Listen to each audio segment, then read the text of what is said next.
Bonjour, ici Daniel Lowen avec Entre Cadres, grâce à l'École de la fonction publique du Canada. Today we have a question that leaders are asking themselves across the country: how to be a leader that everyone wants to work for. To help us reflect on that, we have with us Pablo Sobrino. Pablo a été un directeur de zone pour Pêche et Océan Canada, plus une DG régionale avec Patrimoine canadien.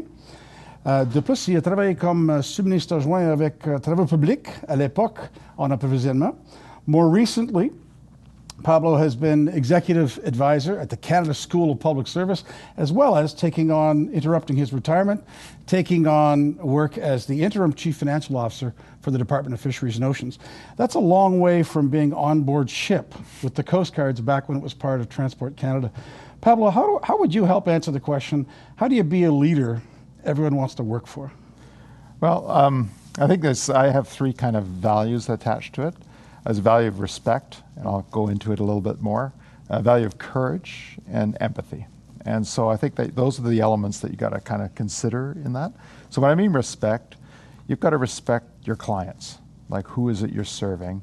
You got to understand their perspective. Mm-hmm. You got to appreciate what it is that they know, and you have to respect that. You have to respect their opinion. You have to respect the view of your employees.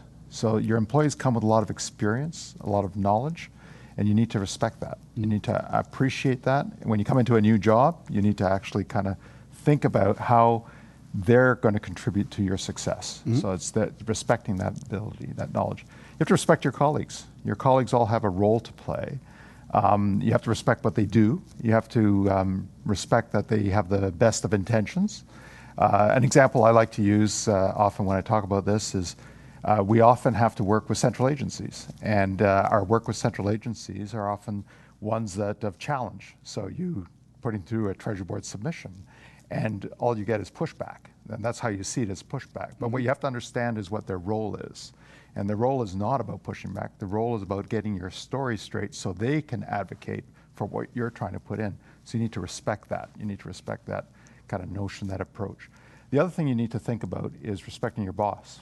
Like your boss, it's not respect because of position, mm-hmm. It's respect about the role they play, and kind of understanding how they fit into the work that you do. So as you go up through a more senior level, you have to respect the vision they've set.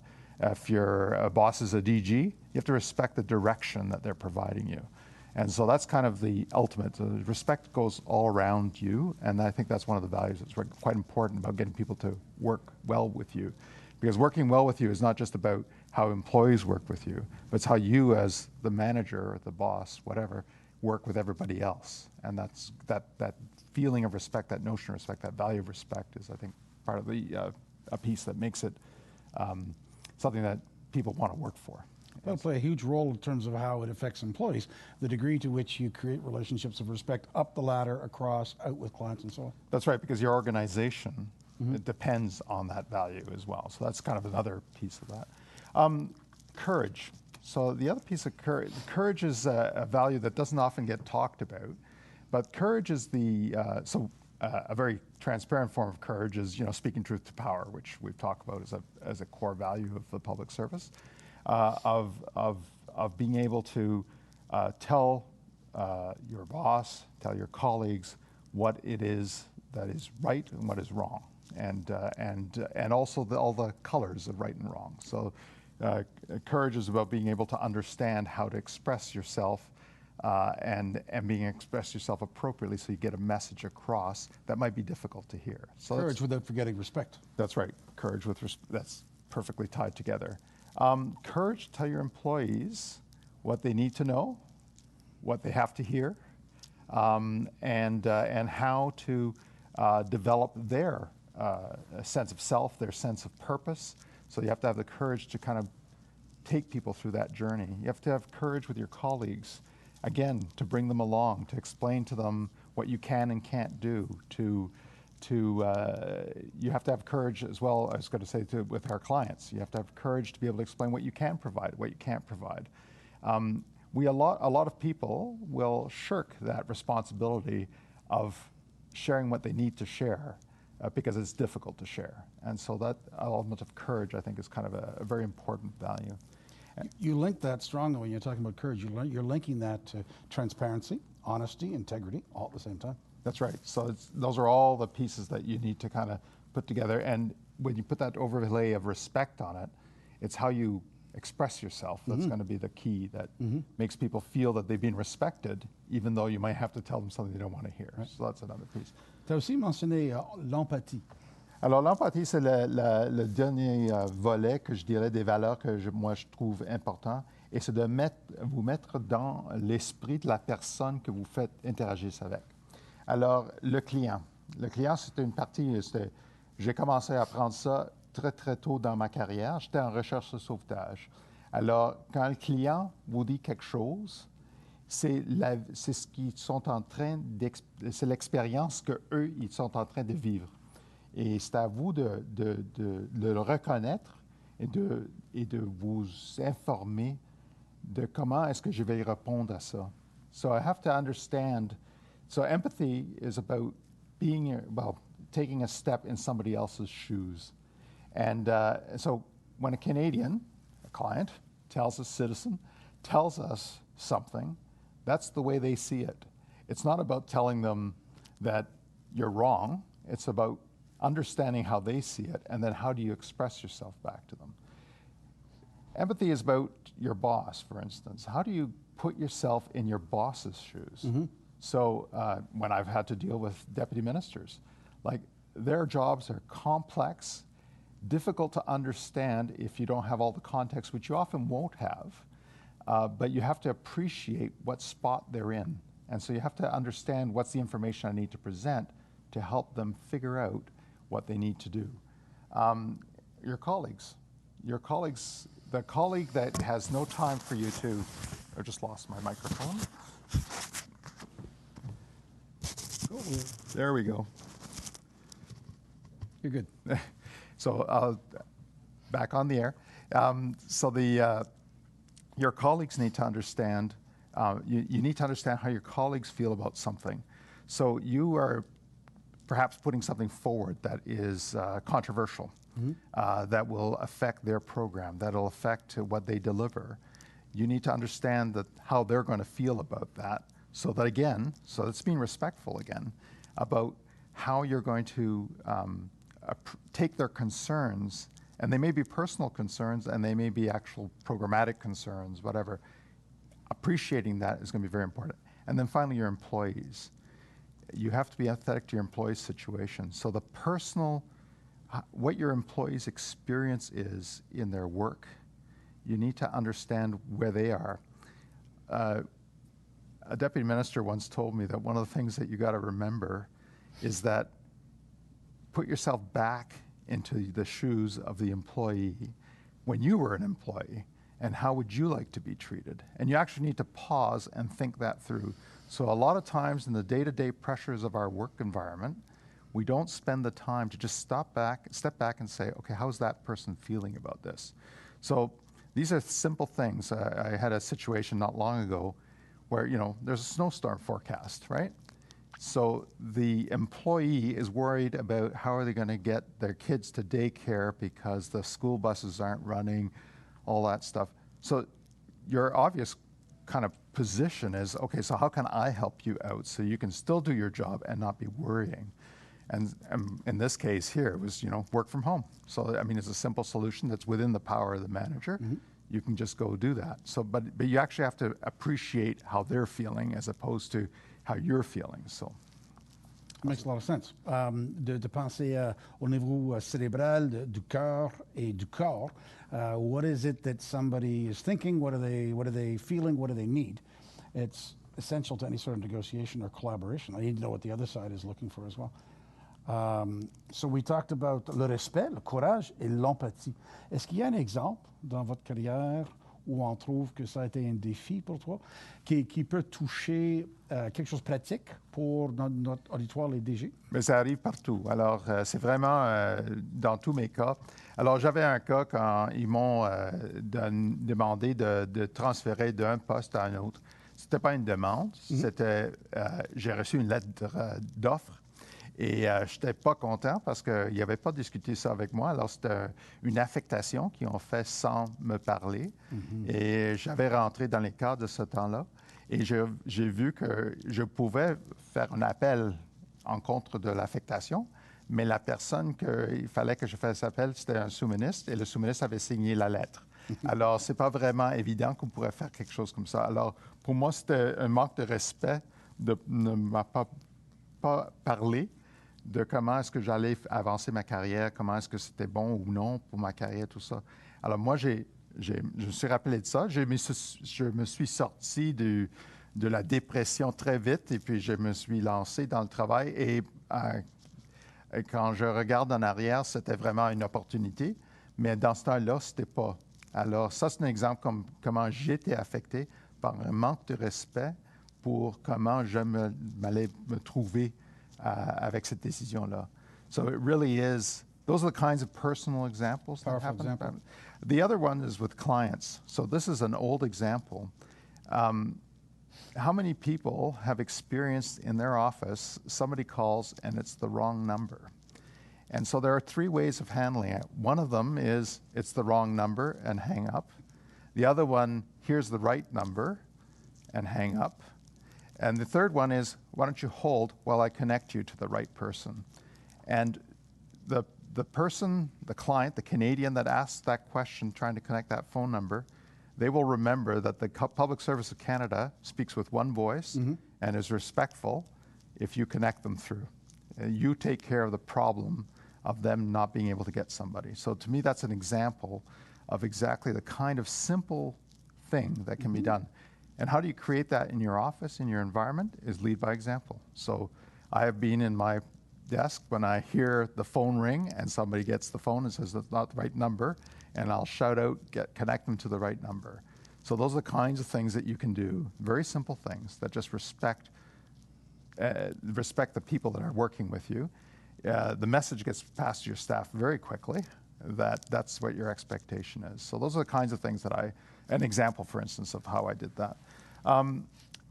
The other example is interacting with ministers. So I've had the privilege of working in regions where out in the region you tend to interact with ministers more than you might at headquarters at a lower level. And working with ministers is ministers come in and they're worried and nervous about stuff. And I remember sitting in a car and getting quizzed about all kinds of questions to do with nothing to do with our department, but it had to do with the kind of the environment in the province I was working at. And the result of that was it was always, I was told this was going to happen, and it's nerve-wracking. So I did this a couple of times, and I was trying to figure out where does this all come from? Well, what it came from is the minister was nervous. The minister was off to do a presentation somewhere, and it was the jitters before, and so the way they acted out was these kind of a million questions that you couldn't necessarily answer. So I sat down in the car, and the minister was there and started again, and I said, Minister, I know why you're doing this. It's because we're getting ready for your speech. So why don't we work on your speech and go through it? And the minister laughed and said, you're right. And we built a relationship at that point. So it is kind of an interesting thing is that when you actually are true to people's feelings and you respect them and you provide that advice, you have the courage, you actually get an incredible kind of experience out of that. So that's kind of and I learned those lessons all along through my career. So it happens all the time. The empathy for how the human being in front of you is feeling, respect for their time and their needs, and the courage to speak up and say, hey, can I help with this, as opposed to simply deferring when the ministers actually needed something else or the person in front of you was. That's right. I noted your point as well about sort of a one-knock approach, which is that if somebody, s'il y a quelqu'un qui frappe sur la porte du gouvernement fédéral, ce n'est pas à eux de savoir comment nous sommes structurés.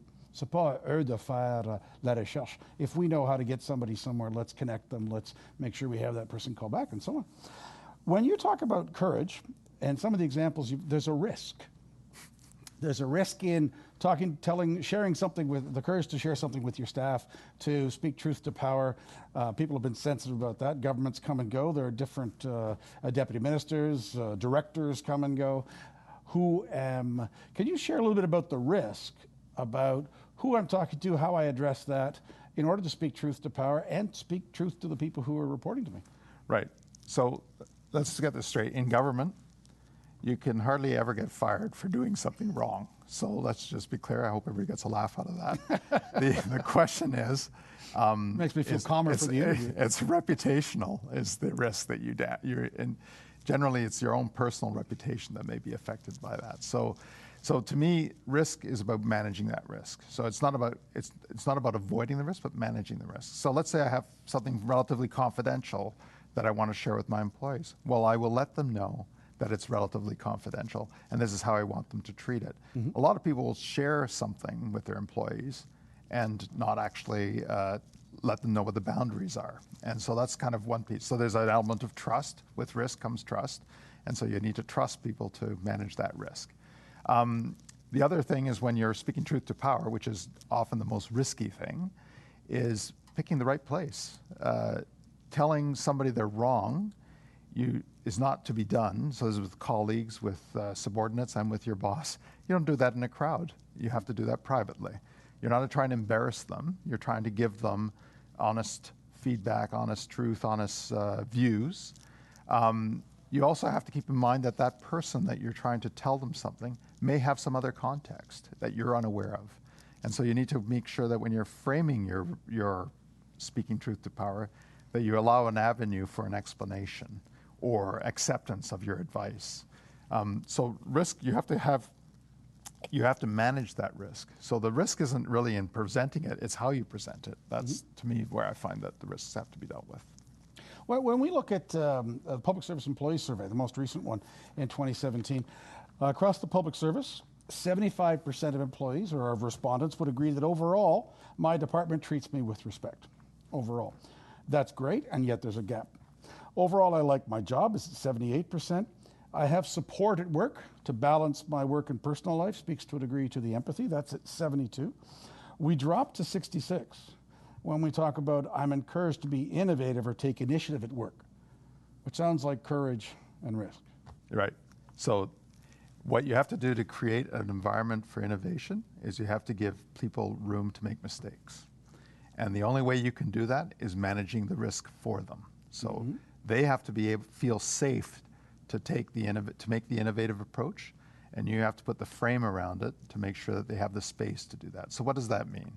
So I remember in something we were doing in procurement, so there was a different approach to procuring services. And in those services, what they were trying to do is come up with a model to reduce the amount of paperwork that people have to go through. And they boiled it down to 2 sheets instead of 50 pages worth of stuff you had to define in requirements. And that group put that all together and were given the space and some resources to actually get that together. And then they were able to go out to industry and consult. So they were given the space to to ask the questions, to research the possibilities. They would not have been able to do that if I had been risk averse, because the reason that we have 50 pages of process is to manage the danger of challenges under trade agreements and things like that for the bids that would come in. You have to give people space to do things so that they can come up with solutions. And then the question is, then I have a job to do, which is to make sure that the policy that supports them can actually be implemented and that those innovations can then become the way we do business.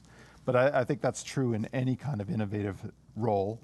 The boss's job is to provide the space, the boundary, the frame of reference so that the innovations can be explored, and to protect that group from the people who are risk averse. And so that's kind of the frame that you have to provide. I think you've reinforced the thinking of a lot of our viewers, and you probably also challenged the perspective of several. And the idea that it is the boss's job to create that space for innovation by acknowledging that there is a risk involved and that there's a benefit to moving forward into that zone. Right, and I think the biggest thing is being able to protect your team from the naysayers, which are always going to be there. Everybody always, when you take innovative approaches, there's always going to be people who want the good old way, and you have a role to play there, and to brief the system as to why you're giving them space, all those kinds of things. So. Il y a 10 minutes qui restent. Si vous avez une question pour Pablo Sobrino, on peut simplement cliquer sur participer et taper votre question. If you just want to click on the participate button, write out a question, we will try to work that, make sure we get a chance for Pablo to answer that in the 10 minutes or so that are remaining. Great. On n'est pas mal loin de la question de mobilisation des employés, employee engagement. And there's, of course, a difference between employee compliance, employee buy-in, and employee engagement. Right. The latter being indicated if we look at the Gallup poll, identifying that in organizations, in the top half of organizations, in those with the highest rankings for employee engagement versus the lower half, we find that the higher group, those who are the organizations that are more engaged, have virtually an extra day a week of productivity and an extra 2 days a week of quality. Right. What do you want to say about that? So very simply, I mean, engaging employees is, I'd like to say, is easy. You have to make them feel included. You have to trust them with information. You need to provide direction, and direction meaning where they're going, what their purpose is, to understand, appreciate the kind of the greater good that they provide. So right now I'm in an organization that's finance. And so finance is a supporting organization. Mm-hmm. So what is it they're supporting? Like, what is it that they're actually contributing to? That's the piece that you have to do. And you have to, and this is easy to say, is you have to have an open door. You need to have a place where people can come to you with their ideas, their concerns, and you need to be able to communicate openly with them about how you might respond to those concerns. Mm-hmm. There are things you can't do, and there are many things you can do. But I like to say that I will tell you what I can do, I'll tell you what I can't do, and I'll tell you if I can't tell you, and I'll tell you why I can't tell you. So those are kind of the 3 rules I have. Right. But the thing is, it's about building a culture of respect, because what you have at the end of the day, if you want employees to be engaged, they want to know that you care about them. You want to know that you respect their view, and you want to know that you've given them a place where they can exercise their courage to let you know what you might not want to know. Mm-hmm. So that's kind of and I think if you do those things, then you have employee engagement, and then you'll get that extra day of work a week out of them. So not only demonstrating those things yourself, but in fact, modeling them and encouraging them in others, looking to them for respect, courage, and empathy. Absolutely. Makes a lot of sense. Often we hear that employee engagement is tied to a number of things. A few of them that jump out are the notion that employees have a chance to contribute, that they get a chance to use their strengths, and that they have an appropriate degree of autonomy.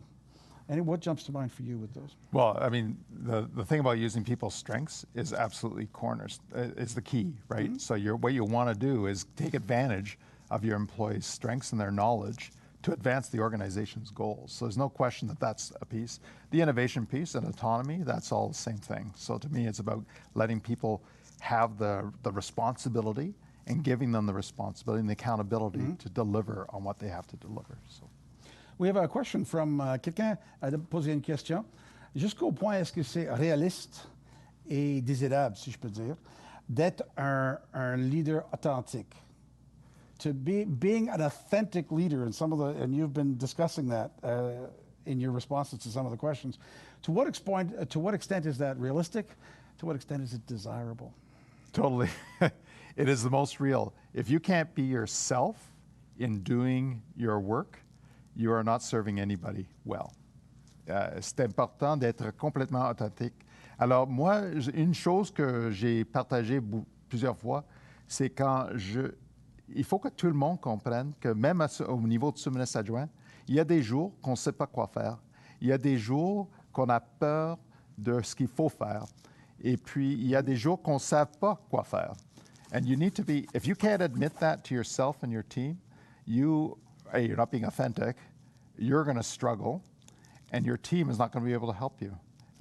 So an example I have is the file. So for those on the webcast that are, you'll know the inbox. It's got the big pile, and there's the stinky file, and the roll. Whatever it popped up to the top of my folder, my inbox, I just flip it over so the stinky file stayed at the bottom.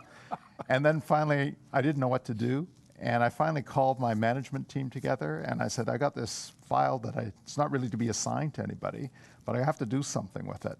Well, it's amazing. You know, your 6 or 8 DGs that I had around the table, they all came to and they said, okay, this is how we're going to, here's a suggestion on how to approach it. And we kind of problem solved it. And so suddenly, after feeling alone and not knowing what to do, I had a team that was solving the problem for me because I really didn't know what to do. So you can only do that if you're authentic. You can't. Truly. Yeah. And it's a testament as well to the notion that different perspectives are of value, a diversity of opinions, perspectives, and so on. Absolutely. It won't surprise you. Tu ne serais pas surpris de savoir qu'il y a des participants, plus qu'un, qui te demandent de parler plus au sujet de comment parler la vérité au pouvoir. What is the practical step? We've got a DG, we've got a director in the room who feels like they need to speak truth to power. What are the practical things they can do this afternoon, tomorrow, the rest of the week? Okay, the easiest way to speak truth to power is have your version of the truth and recognize that it is your version of the truth. So you need not have the bigger context. Do your research to understand why there might be different opinions and where those different opinions come from. And when you present it in a safe space where the person you're presenting to doesn't feel threatened, and explain why you're concerned, why you think your view should be taken into consideration, and appreciate that your decision, whether you briefed up properly, having briefed up properly, the decision ends up being you still have to loyally implement. Right. Now, the big problem is often directors know what might be wrong with a program, and they brief up, and the DG doesn't seem to pass the message on to the ADMA because they're scared to or because they don't feel it's relevant. And so that question there, you need to find out, you need to work on how do you brief up. And so if the DG is the roadblock, remember that you're a director amongst many directors. You're part of a network. If you're truly concerned about things, you need to find avenues through a network because there are lots of places advice goes up the line. And I'm not talking about being insubordinate. I'm talking about ensuring that the advice does make its way through the system. At the end of the day, decisions are made at senior levels because there are other things that are at play, and that's why they brief, the advice is provided in a particular way. And at the end of the day, decisions are taken with a whole bunch of different inputs, and that's the decision that's taken, and then you have to implement that decision. However, you need some assurance yourself that your advice has been considered, and that is part of the work that you have to do, especially at the bottom. It's harder to believe that your advice was taken when they do the complete opposite of what you think should be done. It's not a black and white issue. It's a very gray issue. Ça veut dire que de parler la vérité au pouvoir, ça n'indique pas qu'on va accepter votre vérité. Oui, c'est ça. Parce qu'il y a beaucoup d'aspects de vérité. Yes. Il y a beaucoup de vérité. Alors, c'est pas un problème de mathématiques, c'est un problème de sociologie, de la science politique, tout ça. Alors, c'est beaucoup plus... il y a beaucoup plus de mouvement dans comment il va mettre en œuvre les recommandations. It's a challenge then to realize that I have spoken my truth. Someone in a different perspective with a different level of authority, it could be a colleague or a client, or has considered that and then is moving on. And it's not my job to ensure that they oblige me. It's my job to make sure they've heard me. Yep, and then, as you said, I need to faithfully implement. Yeah. There's a question about, our last question is, if you're working in an organization, and the question, frankly, from the audience is, how do you cure a sick organization? Perhaps we should do a session starting with that. But the idea is, how does ADG influence the culture around them when they don't feel like there are a lot of allies? Engage. So that is, get in there. So if your organization's sick, get out on the floor, talk to every individual, make yourself accessible, have sessions once a week where you can chat with employees, brown bag lunches, have your door open. You need to invest in people. So that means you need to get other people to do your work. The directors work, that's what directors do. Directors implement, DGs direct. So make sure that you're engaged with your people. And so that to me is, an engagement is really about building relationships. So that's the first thing. In a sick organization, you need to figure out why it's sick. And a lot of times, I would say 95% of the time, it's communications. That's that people don't know what they're there for, don't understand why decisions were made, don't feel things are transparent. Communication is what makes all that go away. If the organization is sick across the organization, so you have DGs that aren't working together and things like that, well, that has an ADM role to it. But DGs can do their best as well at engagement, which is to engage with their colleagues, to understand their colleagues' issues, to be able to work across the system that way. ADM inherits a sick organization, same thing. Again, it's reaching down through the organization. So it is very much, to me, the way to cure a sick organization, the first step is engaging your employees, understanding where they're coming from and how they're feeling. Ironically, that's also the way to best improve a healthy organization. Yep. To me, it's any organization is if you want a high-performing organization, the way to get it high performing is to talk to everybody who's going to perform in it. That's all. Makes a lot of sense. A last word, anything come to mind for you want to share? Well, to me, it's been great talking about this. To me, public service, people need to never forget that why we're here is to serve Canadians. And if you have that greater purpose in your mind, no matter whether you're a clerk, a director, or a DG, you won't lose track of why you're there. And that's an important thing. I think people lose track of why they're in the jobs they are. And it's not about a salary, it's about serving Canadians. Bravo. Thank you. On a parlé avec Pablo Sobrino, un fonctionnaire public chevronné. Et that's a nice way of saying that you've earned that gray beard, I think. un fonctionnaire chevronné et plus le type de leader pour lequel les gens veulent travailler. Pablo, thank you very much for your time. Thanks, Dan. Great insights. Thanks.